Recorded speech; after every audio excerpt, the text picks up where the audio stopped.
नमस्कार दोस्तों, मैं इंजीनियर लक्ष्मण कुमार आप लोग के सामने ये टेस्ट सीरीज पहला टेस्ट सीरीज का पहला क्वेश्चन है, या आप यूँ समझ लें कि आप जो फुल पत्ती वाली क्लास है उसका नेक्स्ट सीरीज है। इस सीरीज में आपको 35 क्वेश्चन देखने को मिलेंगे जो कि बहुत ही शानदार है और बहुत बिहार बोर्ड में ये क्वेश्चन आए हुए हैं। इसमें से बहुत सारे क्वेश्चन हैं जो बिहार बोर्ड में पूछे गए हैं, तो जो आपके एग्जाम में चार चांद लगाएगा, आपको ऊर्जावान बनाएगा और आपके एग्जाम की तैयारी को बेहतरीन करेगा।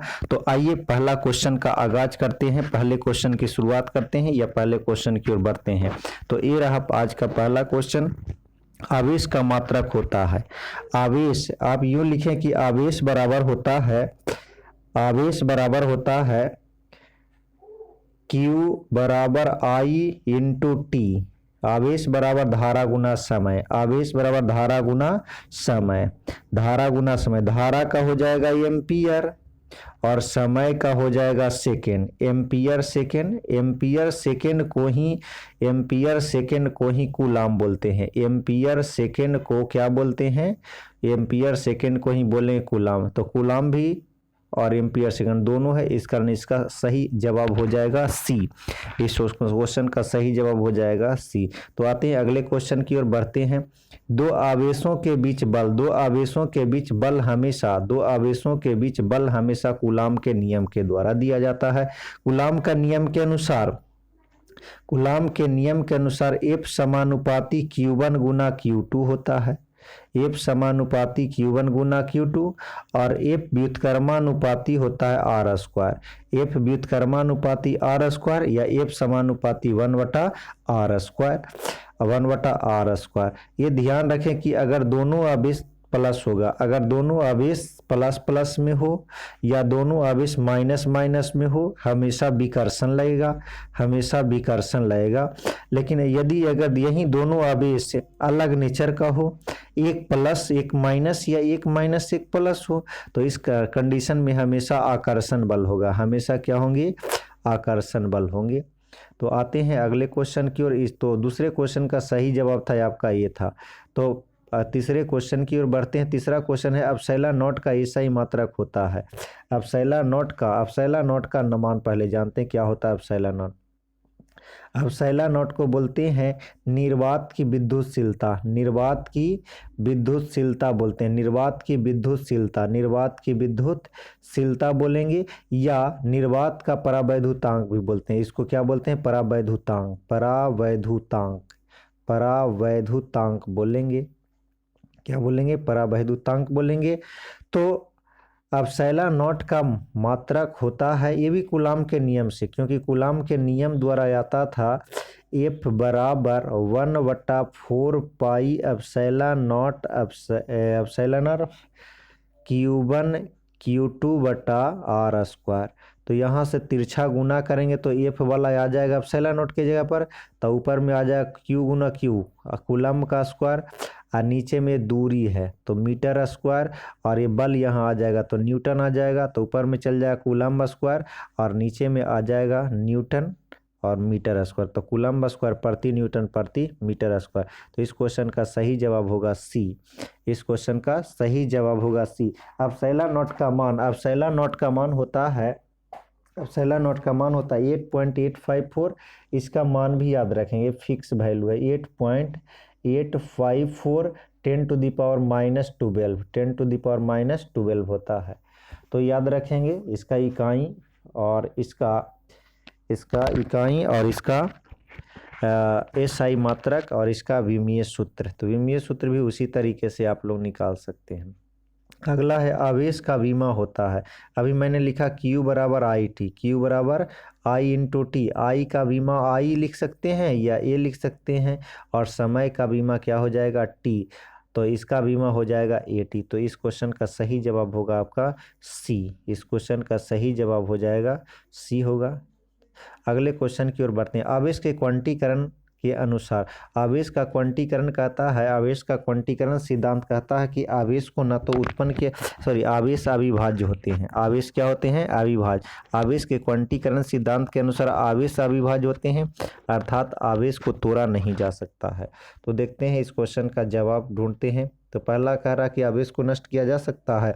आवेश को नष्ट किया जा सकता है, ये गलत है। आवेश को नष्ट नहीं किया जा सकता, ये भी गलत है। आवेश क्या होते हैं? अविभाज्य। तो इस क्वेश्चन का सही जवाब हो जाएगा सी, ये आवेश क्या होते हैं? अविभाज्य हैं। आवेश अविभाज्य हैं। अगले क्वेश्चन की ओर बढ़ते हैं। क्वेश्चन नंबर 6 कह रहा आवेश का संरक्षण सिद्धांत के अनुसार, आवेशों के संरक्षण सिद्धांत के अनुसार आवेश अविभाज्य। अविभाज्य तो होता है क्वांटीकरण के अनुसार, आवेश विभाज्य तो होता ही नहीं है। आवेश को न तो उत्पन्न किया जा सकता है और न ही नष्ट किया जा सकता है। तो इस क्वेश्चन का सही जवाब हो जाएगा सी, आवेश का संरक्षण सिद्धांत के अनुसार आवेश को न तो उत्पन्न किया जा सकता है, न ही नष्ट किया जा सकता है, सिर्फ एक वस्तु से दूसरे वस्तु में स्थानांतरित किया जा सकता है, और इसे ही हम लोग कहते हैं आवेश संरक्षण का सिद्धांत। तो अगले क्वेश्चन की ओर बढ़ते हैं। अगला क्वेश्चन है, इलेक्ट्रॉन एक कण है। आप लोग जानते हैं इलेक्ट्रॉन एक ऋणावेशित कण है। इलेक्ट्रॉन एक क्या है? ऋणावेशित कण है। अगर यही प्रोटॉन रहता तो ये धनावेशित होता, लेकिन न्यूट्रॉन रहता तो ये उदासीन होता है। न्यूट्रॉन क्या होता है? उदासीन। तो इलेक्ट्रॉन ऋणावेशित होगा, प्रोटॉन धनावेशित होगा और न्यूट्रॉन उदासीन होगा। तो धनावेशित प्रोटॉन के लिए हो जाएगा, उदासीन हो जाएगा न्यूट्रॉन के लिए, और ऋणावेशित हो जाएगा इलेक्ट्रॉन के लिए। तो इस क्वेश्चन का सही जवाब हो जाएगा ए। नेक्स्ट क्वेश्चन की ओर बढ़ते हैं। विद्युत क्षेत्र का एसआई मात्रक क्या होता है? तो विद्युत क्षेत्र का मात्रक ई बराबर एफ बटा क्यू, ई बराबर एफ बटा क्यू। तो बल का मात्रक जानते हैं न्यूटन, और आवेश का मात्रक होता है, आवेश का मात्रक होता है कूलम। तो न्यूटन प्रति कूलम, न्यूटन प्रति कूलम। तो इस क्वेश्चन का सही जवाब आपका हो जाएगा बी। इस क्वेश्चन का सही जवाब बी हो जाए, न्यूटन प्रति कूलम। नेक्स्ट क्वेश्चन की ओर बढ़ते हैं। कहता क्यू बराबर प्लस माइनस एन, क्यू बराबर प्लस माइनस एन किस सिद्धांत के द्वारा प्राप्त किया जाता है? तो आवेशों के क्वांटीकरण सिद्धांत द्वारा, आवेशों के क्वांटीकरण सिद्धांत। आवेश का संरक्षण सिद्धांत के द्वारा क्या होगा कि आवेश को न तो उत्पन्न किया जा सकता है, नहीं नष्ट किया जा सकता है, सिर्फ एक वस्तु से दूसरे वस्तु में स्थानांतरित किया जा सकता है। द्रव्यमान संरक्षण सिद्धांत, बी जो ऑप्शन है द्रव्यमान संरक्षण सिद्धांत है। इस सिद्धांत के अनुसार द्रव्यमान को न तो उत्पन्न किया जा सकता है, नहीं नष्ट किया जा सकता है। तो द्रव्यमान हमेशा कांस्टेंट होगा, नियत होगा, फिक्स होगा। ऊर्जा संरक्षण सिद्धांत के अनुसार ऊर्जा को न तो उत्पन्न किया जा सकता है, नहीं नष्ट किया जा सकता है, सिर्फ इसे एक रूप से दूसरे रूप में रूपांतरित किया जा सकता है। लेकिन आवेशों का क्वांटीकरण के अनुसार आवेश अविभाज्य होते हैं, और इसे हमेशा एक पूर्णांक संख्या के रूप में लिख सकते हैं।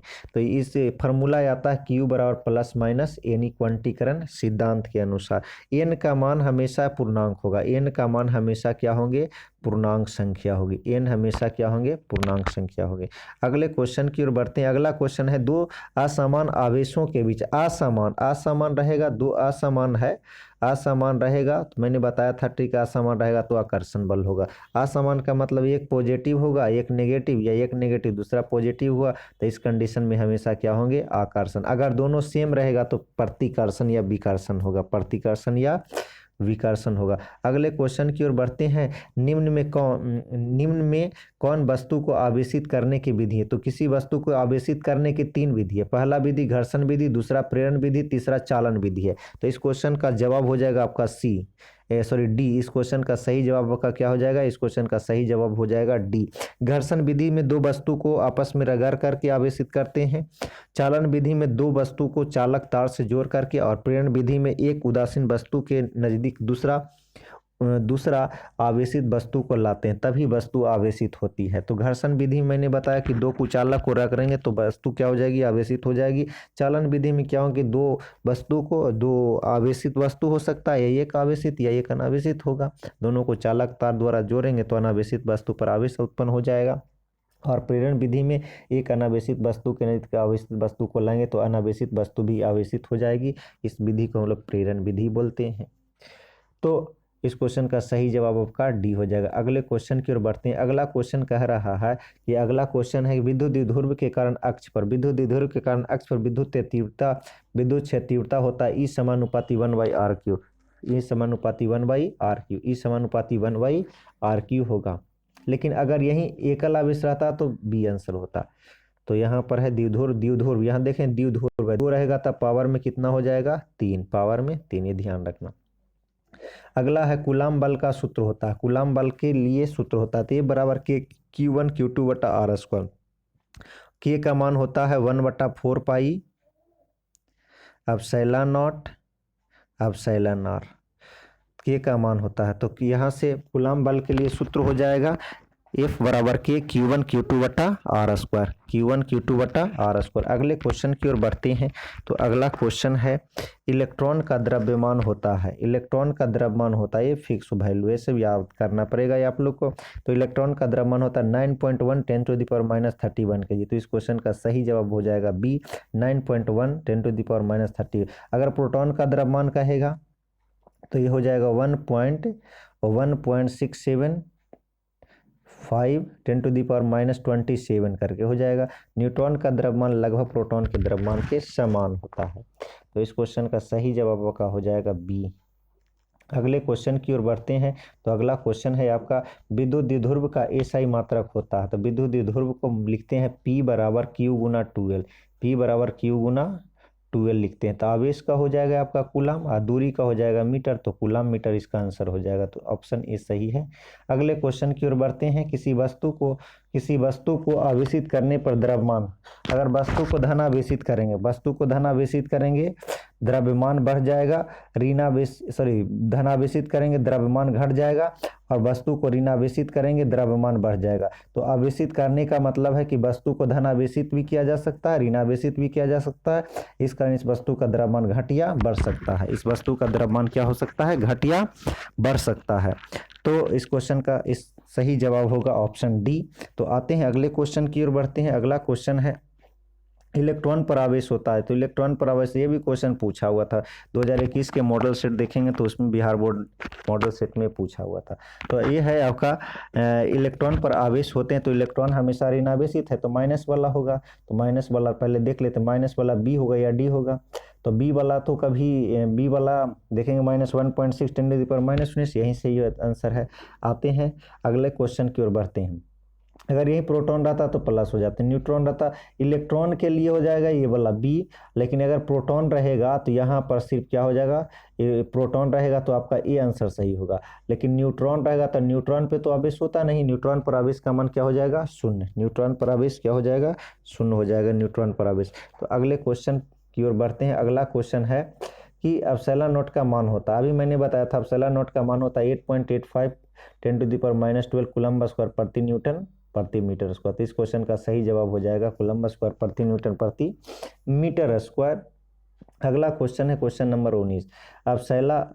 एप्सिलॉन आर का मान धातु के लिए होता है, धातु के लिए हमेशा अनंत होगा, धातु के लिए हमेशा क्या होगा, अनंत होगा। 0 तो होता नहीं है। तो यहाँ पर अगर 1 कहेगा तो 1 हमेशा होगा वायु के लिए, 1 होगा वायु के लिए होगा, और 80 होता है जल के लिए, 80 होगा जल के लिए, 80 हो जाएगा आपका जल के लिए होगा। तो अनंत होता है धातु के लिए। माइका के लिए देखें, माइका बोले तो अभ्रक के लिए देखें तो 6 होगा। तो इस क्वेश्चन का सही जवाब होगा डी। अगले क्वेश्चन की ओर बढ़ते हैं कि विद्युत द्विध्रुव का सूत्र क्या होता है। अभी तो मैंने बताया था P बराबर Q गुना 2L, P बराबर Q गुना 2L होगा। तो इस क्वेश्चन का सही जवाब होगा ए। अगला क्वेश्चन है कि एक स्टैट कूलम्ब बराबर होता है 3 × 10⁻⁹, 3 × 10⁻⁹ कूलम्ब। एक स्टैट कूलम्ब बराबर 3 × 10⁻⁹। स्टैट कूलम्ब होता है आवेश का ESU मात्रक, आवेश का ESU का फुल फॉर्म होता है इलेक्ट्रोस्टैटिक यूनिट। आवेश का ESU मात्रक होगा स्टैट कूलम्ब। ESU को ही CGS भी बोल सकते हैं यहाँ पर। तो आवेश का CGS मात्रक भी बोलेगा तो उस कंडीशन में भी स्टैट कूलम्ब होगा। और एक स्टैट कूलम्ब में हमेशा 3 × 10⁹ कूलम्ब होते हैं। तो अगले क्वेश्चन की ओर बढ़ते हैं। अगला क्वेश्चन है आपका कि के बराबर 1/4 पाई एप्सिलॉन नॉट का मान। तो एप्सिलॉन नॉट इसका जब सोल्व करेंगे, एप्सिलॉन नॉट का मान तो बताया था 8.854 10⁻⁻12, और पाई का मान तो जानते हैं 22/7। तो सोल्व करेंगे तो सोल्व करने पर आ जाएगा 9 × 10⁹। इसको जब सोल्व करेंगे वैल्यू रख करके तो हमेशा आ जाएगा, कितना आ जाएगा, 9 × 10⁹। तो इस क्वेश्चन का सही जवाब हो जाएगा आपका 9 × 10⁹ होगा, 9 × 10⁹ होगा। तो अगला क्वेश्चन पर आगे बढ़ते हैं। अगला क्वेश्चन है विद्युत क्षेत्र तीव्रता निम्न में कौन सी राशि है। तो विद्युत क्षेत्र तीव्रता हमेशा सदिश राशि होती है। क्यों कैसे सदिश कहें, क्योंकि यहाँ पर देखें ई बराबर होता है एफ बटा क्यू नॉट, ई बराबर एफ बटा क्यू या एफ बटा क्यू नॉट। बल आपका सदिश हो गया और ई हो गया अदिश, क्यू हो गया अदिश। तो सदिश को अदिश से भाग देंगे तो हमेशा सदिश आएगा, हमेशा क्या जाएगा, सदिश आएगा। तो याद रखेंगे ये हमेशा कौन सी राशि होगी, सदिश राशि होगी। अब कह रहा अल्फा तथा बीटा, अल्फा कण है और एक बीटा कण है।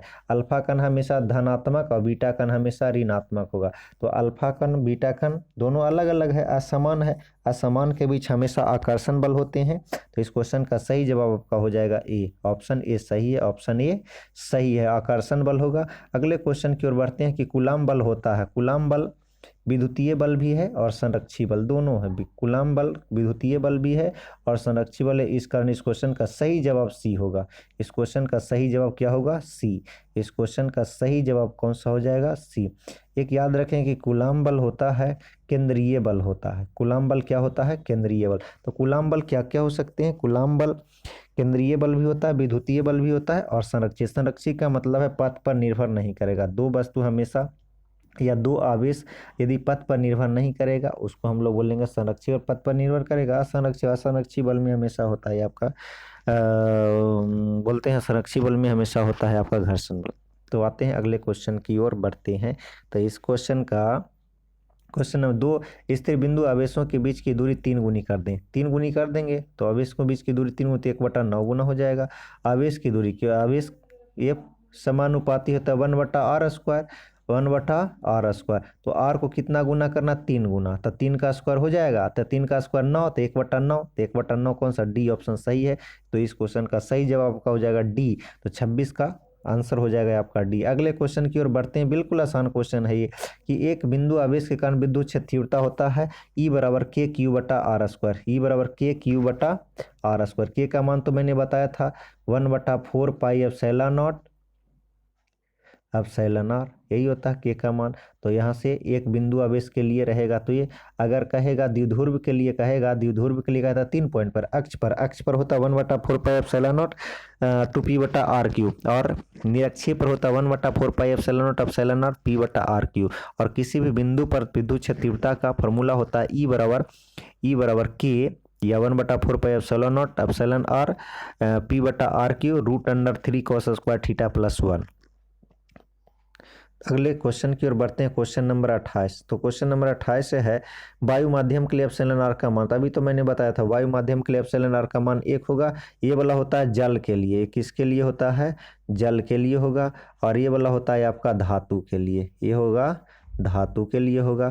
तो इस क्वेश्चन का सही जवाब होगा ए। तो इस क्वेश्चन का सही। अगले क्वेश्चन की ओर बढ़ते हैं। अगला क्वेश्चन है आपका विद्युत द्विध्रुव का विमीय सूत्र होता है। विद्युत द्विध्रुव का विमीय सूत्र होता है।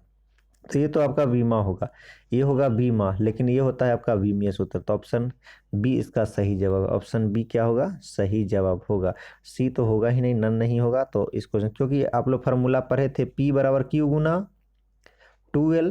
तो Q का तो जानते हैं ये T होता है और ये दूरी है, दूरी का क्या हो जाएगा L। तो LTA, तो LTA बीमा होगा, लेकिन M0 जैसे ही जोड़ देंगे तो विमीय सूत्र हो जाएगा। तो इस क्वेश्चन का सही जवाब होगा आपका बी। इस क्वेश्चन का सही जवाब का क्या हो जाएगा, इस क्वेश्चन का सही जवाब हो जाएगा बी। तो अगले क्वेश्चन की ओर बढ़ते हैं। अगला कह रहा प्रोटॉन पर आवेश होता है, ये मैंने बता देता है। प्रोटॉन पर आवेश प्लस में हो जाएगा, प्लस 1.6 × 10⁻⁻19 कूलम। लेकिन यही माइनस ये वाला आपका इलेक्ट्रॉन के लिए है ना। ये वाला है प्रोटॉन के लिए, ये वाला इलेक्ट्रॉन के लिए। लेकिन न्यूट्रॉन रहेगा तो न्यूट्रॉन पर आवेश होता नहीं और न्यूट्रॉन उदासीन कण है। प्रोटॉन धनावेशित कण है, इलेक्ट्रॉन ऋणावेशित कण है और न्यूट्रॉन उदासीन कण है। तो इस क्वेश्चन का सही जवाब हो जाएगा ए। तो अगले क्वेश्चन की ओर बढ़ते हैं। Question number 31। एक कूलाम आवेश में इलेक्ट्रॉन की संख्या। तो एक कूलाम आवेश में इलेक्ट्रॉन की संख्या 6.25 10⁻18 इलेक्ट्रॉन। एक कूलाम आवेश में इलेक्ट्रॉन की संख्या 6.25 10⁻18 इलेक्ट्रॉन। कैसे निकालेंगे, तो क्वांटीकरण से देखे थे। Q बराबर होता है N, Q बराबर प्लस माइनस N, तो यहाँ से आपको n निकालना है, तो n बराबर क्या हो जाएगा, n बराबर यहाँ से कैलकुलेट करेंगे तो n बराबर हो जाएगा q बटा ई, n बराबर q बटा ई। q का मान 1 कूलम है, q का मान कितना है 1, और आवेश का मान जानते हैं 1.6 10⁻⁻19 होता है, 10 क्या होगा -19 होगा। इसी को सोल्व करेंगे ना तो आपको आ जाएगा 6.25 10⁻18। तो इस क्वेश्चन का सही जवाब हो जाएगा आपका ए, इस क्वेश्चन का सही जवाब हो जाएगा ये। तो अगले क्वेश्चन की ओर बढ़ते हैं। अगला क्वेश्चन है, दो प्रोटॉनों के बीच बल होगा। तो दो प्रोटॉनों के बीच हमेशा, दो प्रोटॉनों के बीच दो प्रोटॉन है, पी है और इधर भी पी है, दोनों देखो ये पॉजिटिव ये भी पॉजिटिव, समान है, समान के बीच हमेशा प्रतिकर्षण बल होगा। अगर दोनों इलेक्ट्रॉन रहता फिर भी प्रतिकर्षण बल, या दोनों अल्फा रहता फिर भी प्रतिकर्षण बल, या दोनों बीटा रहता फिर भी प्रतिकर्षण बल। तो यहाँ तो दोनों प्रोटॉन है, दोनों एक ही नेचर का है, एक ही प्रकृति का है, इस कारण प्रतिकर्षण बल होंगे। और इस क्वेश्चन का सही जवाब हो जाएगा बी, इस क्वेश्चन का सही जवाब क्या हो जाएगा बी। अगले क्वेश्चन की ओर बढ़ते हैं कि दो विद्युत क्षेत्र रेखा एक दूसरे को किस कोण पर काटती है। तो दो विद्युत क्षेत्र रेखा हो या तीन विद्युत क्षेत्र रेखा हो, कभी एक दूसरे को प्रतिच्छेद करती ही नहीं है। दो विद्युत क्षेत्र रेखा हो या उससे अधिक हो, कभी भी एक दूसरे को नहीं काटती है। तो इस क्वेश्चन का सही जवाब हो जाएगा आपका डी। अगले क्वेश्चन की ओर करते हैं कि बहुत ही अच्छा क्वेश्चन कि साबुन के बुलबुले को जब आवेशित किया जाता है तो उसकी त्रिज्या क्या होगी। जब साबुन के बुलबुले को आवेशित करने पर उसकी त्रिज्या बढ़ती है। साबुन के बुलबुले को आवेशित करने पर उसकी त्रिज्या बढ़ती है। कारण है कि जब साबुन के बुलबुले को आवेश दिया जाता है ना तो उसकी बाहरी सतह के कारण प्रतिकर्षण बल लगेगा, प्रतिकर्षित होते हैं, मतलब एक दूसरे की ओर विकर्षित होते हैं। विकर्षित होने पर क्या होगा कि साबुन का बुलबुला है, बुलबुला का साइज बढ़ जाएगा, उसका आकार बढ़ेगा। उसका जब आकार बढ़ जाएगा, आकार बढ़ने का कारण है कि उसकी त्रिज्या भी बढ़ जाएगी, उसकी त्रिज्या भी क्या हो जाएगी, बढ़ जाएगी। तो यहाँ से समझें कि साबुन के बुलबुले को जब आवेशित करेंगे, उसको या तो प्लस चार्ज दो या माइनस चार्ज दो, तो हमेशा क्या हो जाएगा, उसकी त्रिज्या क्या हो जाएगी, बढ़ जाएगी। त्रिज्या हमेशा बढ़ती है। और लास्ट क्वेश्चन है यहाँ पर कि निम्न में कौन सदिश राशि है। निम्न में कौन सदिश, आवेश आपका देखेंगे अदिश है, और यहाँ पर देखेंगे विभव भी क्या है, अदिश है, और विद्युत क्षेत्र सदिश राशि है। तो इस क्वेश्चन का सही जवाब का हो जाएगा विद्युत क्षेत्र। तो ये था आपका आपका 35 क्वेश्चन का सीरीज। तो अगला ध्यान से देखेंगे कि ये आपके लिए है कि अगर आप लोग इसी तरह का और वीडियो चाहते हैं तो मेरे चैनल को सब्सक्राइब करें और लाइक करें, और बेल आइकन बटन है उसको दबा दें। तो join my YouTube channel physics with Lakshman sir for more video. अगर ऐसे ही वीडियो चाहिए और ऐसे ही आप लोग